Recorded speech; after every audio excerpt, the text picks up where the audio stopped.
think you never outgrow your love of these stories of giants and ogres and witches and all of that. Superhero comics give you that for older people. One of the wonderfully appealing things about children is that they haven't yet come to the age where reality and unreality are divorced. More powerful than a locomotive. These comic book covers that you are seeing here are a sample of what the children of the United States are reading today. Able to leap tall buildings at a single bound.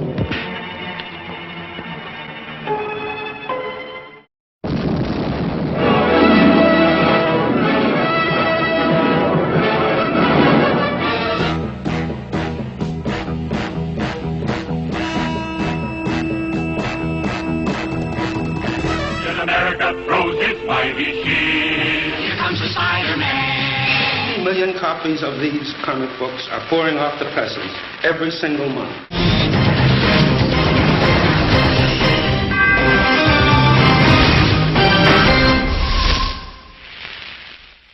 Comic books and moving stories have been around since the dawn of humanity.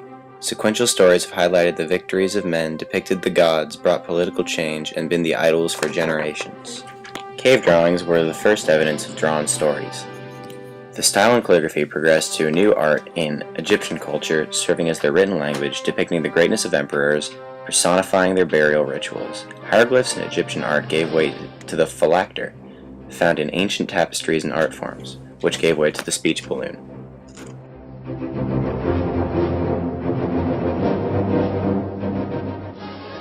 The Greeks came next with grandiose tales of the gods.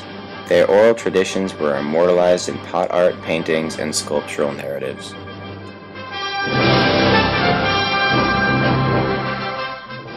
In the 16th century, the world's largest sequential story was finished on the ceiling of the Sistine Chapel by Michelangelo.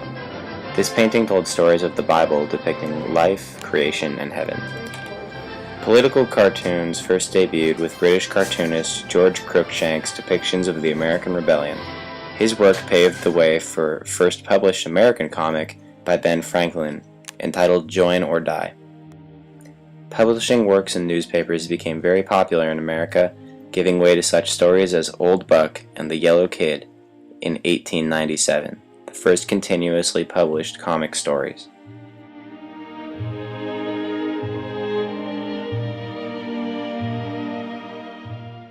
Political cartoons still exist in newspapers today, satirizing just as much as they did when they were created. Soon comics exploded into the world of newspapers, becoming weekly and then daily editions to the paper. Easily the most iconic of these is Peanuts, which kicked off other comic book legends like Archie, Dilbert, Garfield, and Calvin and Hobbes. The first female published comic strip was Brenda Starr in the 1940s, speaking volumes to the art form's ability to relate to everyone.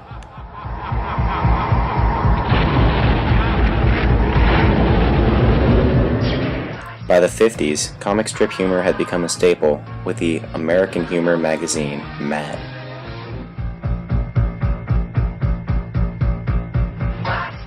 Superheroes emerged in the world of comic strips. They are the first stories not made for humor. He's for every one of us.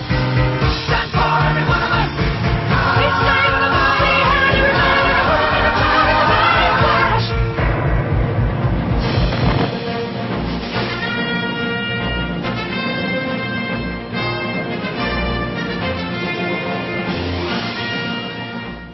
After the horrors of World War I and in the middle of the Great Depression, society once again needed heroes. America's youth needed inspiration, which came in the form of an all-powerful Man of Steel in 1938. Superman was the first of these iconic superheroes. With absolute power bordering godliness, he was an idol of hope for everyone.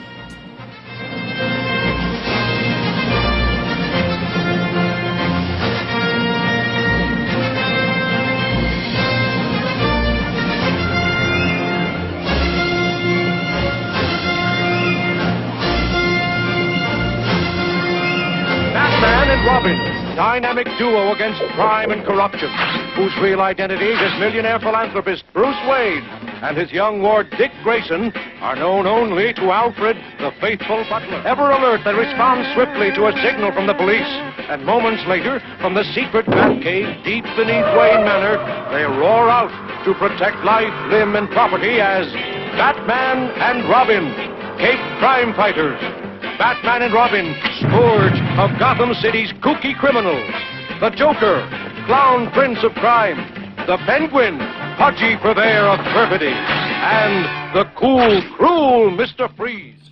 With an influx of crime from the Great Depression and the overbearing fictional greatness of Superman, debuted the resourceful, intuitive Batman.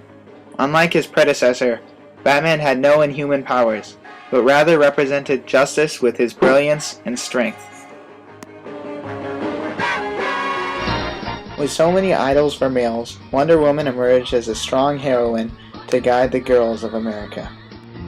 All the world's waiting for you and the power you possess.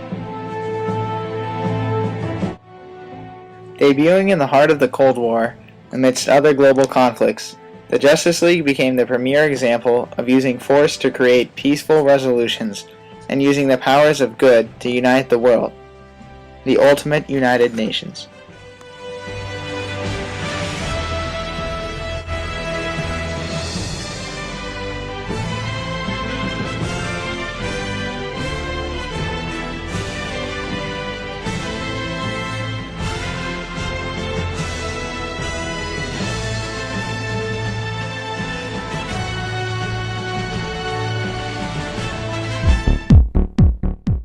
When the world began moving towards another war, the importance of superheroes dramatically increased, and American patriotism became embodied by Captain America. His mighty shield supported the fighting youth of America and gave a new face to warfare. All those who chose to oppose his shield must yield. If he's led to a fight and a duel is due, then the red and the white and the blue will come through when Captain America throws his mighty shield. After the dropping of 2 nuclear bombs at the conclusion of World War II, comic books began to incorporate nuclear phenomena as an explanation for superpowers.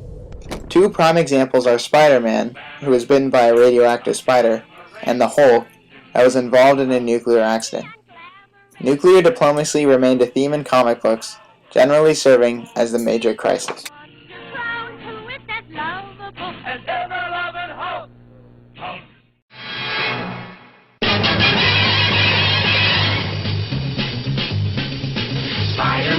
Spider-Man does whatever a spider can.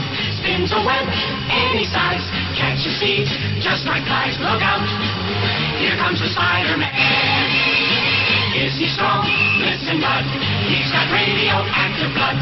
Can he swing from a thread? Take a look overhead. Technology as a destructive global force led to the creation of Iron Man, attempting to display technology as a source for justice, if properly controlled, rather than violence.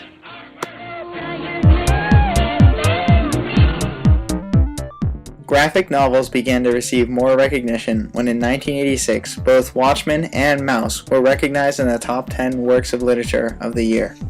In Japan, their own form of comics called manga featured their own stories and superheroes. The first hero of Japan was called Astro Boy. The cast of Dragon Ball Z became the Japanese equivalent of the Justice League. Manga became so popular that certain series were made for adults too, such as Rurouni Kenshin and Neon Genesis Evangelion.